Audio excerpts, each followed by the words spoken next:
Broccoli is a superfood. Let me explain. So broccoli probably is one of those superheroes that lives in your fridge, although if it's anything like my house, it's probably a bit old and past its prime. But broccoli really is one of those superfoods that you always hear people talking about. It's probably a bit more like Sloth from the movie Goonies. So he starts off all frightening and terrifying, but then once you get to know him, you can understand why he's the hero of the movie. And broccoli's a bit like that as well. Now, if you stay tuned to the end of the video, I'm going to tell you one last little tidbit that's really useful when it comes to eating broccoli. So why is it a superfood? Well, it has a really impressive nutrient profile, and what I'm going to tell you about today is some of the things you'll find in broccoli and why you should have that vegetable in particular in your diet. So the first thing to tell you about is fibre. Now, fibre is very hey, look at that.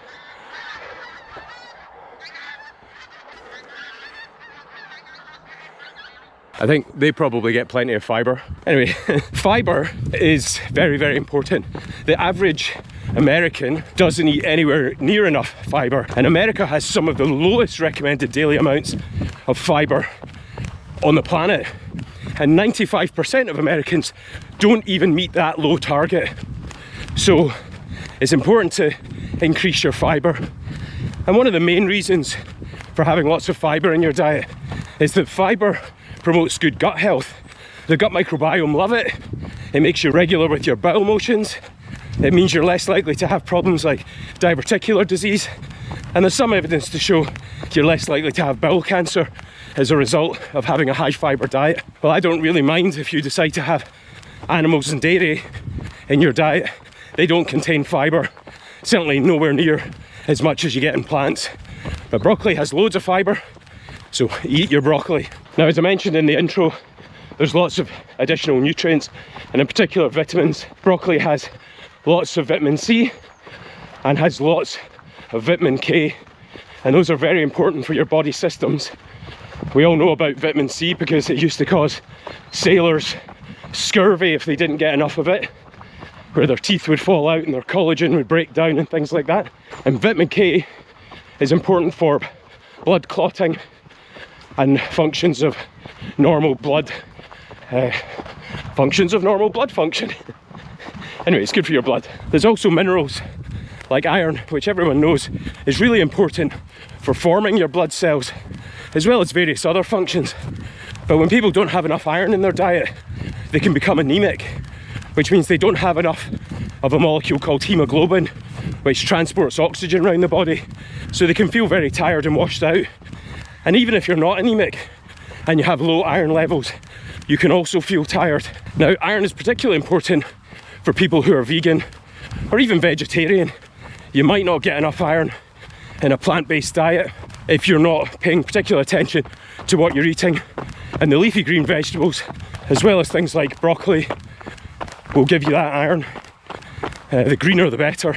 As well as iron, there's also calcium. And again, if you're vegan, people will say, well, where will I get my calcium if I'm not drinking milk?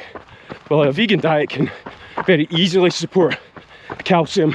So if you are on a journey of veganism or whole food plant-based, make sure you get plenty of vegetables that contain calcium, and broccoli is one of them. Now, broccoli also has a secret superpower, and that superpower is a chemical called sulforaphane.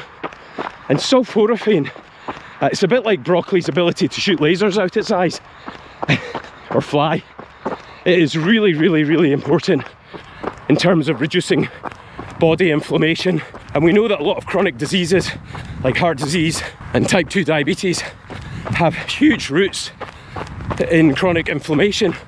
So sulforaphane reduces that inflammation, which means your risk of having illness as a result of the inflammation is lowered as well. So have lots of sulforaphane, which means eat lots of broccoli. Next up, broccoli is good for your immune system, and that's because it contains lots of antioxidants, and they help your immune system function correctly. If your immune system's in overdrive all the time, then you're much more prone to inflammatory illness, whereas if it's just operating across the board with all the little lights at green in the normal range, then it's way better for you. And foods like broccoli that are rich in antioxidants bring those inflammatory levels down, which means when you do have an immune response, it's an appropriate one. So that's why it's good for your immunity.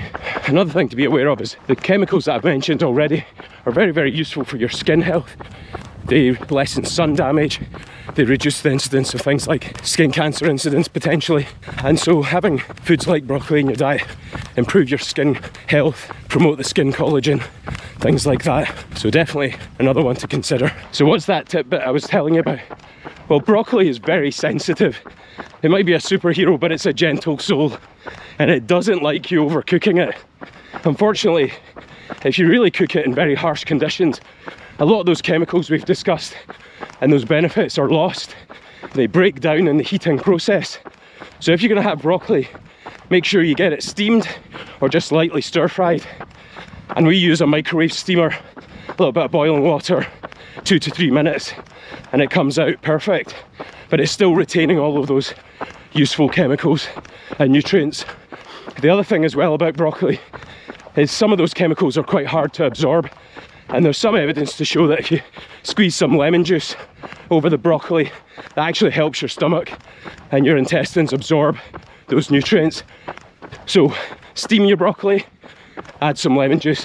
Right, I hope you enjoyed that video, and I hope to see you in the next one. If you've got anything you'd like me to make a video on, please leave a comment below, and remember to like and subscribe, and I'll see you in the next video. Thanks for watching.